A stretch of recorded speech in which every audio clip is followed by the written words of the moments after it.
Eh, kamu tahu nggak sih, ada permainan petak umpet, tapi mainnya itu sama makhluk tak kasat mata. Oh, yang dijadiin referensi lagu Dingdong ya? Emang gimana sih itu ceritanya? Iya, jadi ini salah satu urban legend yang ada di Jepang. Namanya itu Hitori Kakurenbo. Hitori Kakurenbo ini ya sebenarnya mainan petak umpet sih. Cuma uniknya, di sini tuh kita mainnya bukan sama manusia, tapi sama hantu.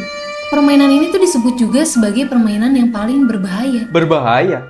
Kan cuma main petak umpet doang. Iya, karena manusia yang berani untuk main permainan ini itu bisa meninggoy.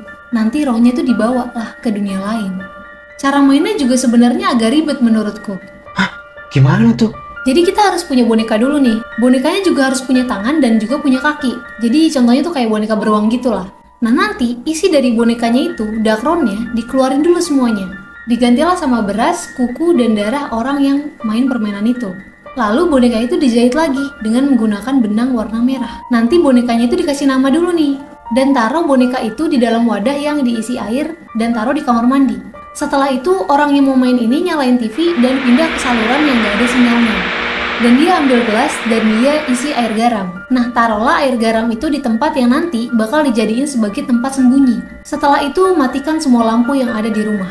Dan di rumah dia harus benar-benar sendirian. Bahkan peliharaan itu juga nggak boleh ada di sana. Permainan ini bisa dimainkan di jam 3 pagi. Hanya di jam 3 pagi permainan ini bisa dilakukan. Terus, orang yang main permainan ini tuh pergi ke satu ruangan selain kamar mandi di mana ada boneka itu, lalu orang itu pura-pura berhitung. Setelah itu dia pergi ke kamar mandi dan temuin boneka itu, terus tusuk boneka itu pakai pisau sambil bilang, "Kamu yang jaga, aku yang sembunyi," sebanyak 3 kali. Habis itu dia harus sembunyi di tempat yang tadi ada air garam itu tuh. Nah nanti kalau ada suara-suara orang jalan atau suara-suara aneh lainnya kayak TV yang tadi dinyalain itu ganti channel sendiri, suara barang-barang bergeser atau jatuh, ya atau yang lainnya lah, itu berarti permainannya berhasil. Berhasil dimulai.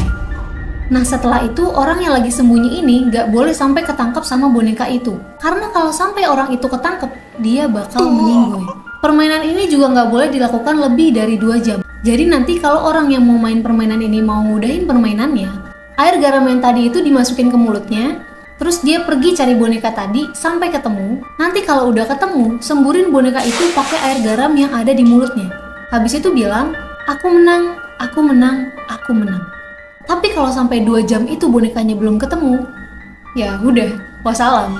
Nah paginya, boneka yang tadi itu harus dibakar. Baru tuh permainan itu benar-benar dianggap udah selesai. Wah, ngeri banget ya.